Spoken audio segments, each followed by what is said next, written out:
पर्व और त्योहारों के दौरान आपने देखा होगा, जब भी पर्व और त्योहार आते थे उत्पात शुरू हो जाती थी। अब उत्पातियों और उपद्रवियों को पता लगेगा कि 7 पीढ़ियां याद आएंगी उनको,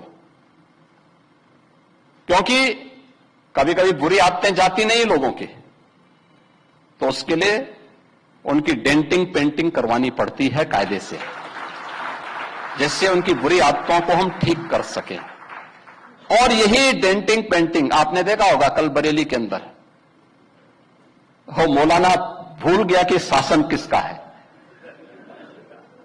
वो ये मानता था धमकी देंगे और हम जबरदस्ती जाम कर देंगे। हमने कहा जाम नहीं होगा, कर्फ्यू भी नहीं लगेगा, लेकिन कर्फ्यू का सबक तुम्हें ऐसा सिखा देंगे कि तुम्हारी आने वाली पीढ़ी दंगा करना भूल जाएगी। क्या तरीका है जी? आप सिस्टम को ब्लॉक करना चाहते हैं। और यह प्रवृत्ति थी यूपी के अंदर, 17 के पहले यही होता था।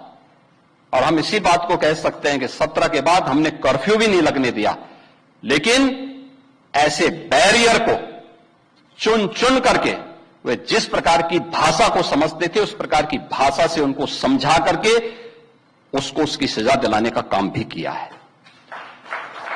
और उत्तर प्रदेश की ग्रोथ स्टोरी यहीं से शुरू होती है।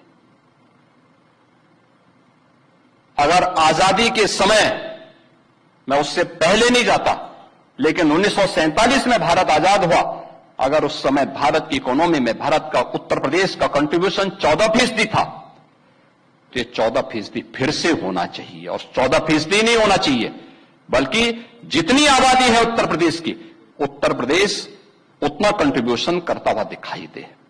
ये हमारा राष्ट्रीय धर्म है और दायित्व भी है, और उसी के तहत ये सब कार्य योजना बन रही है।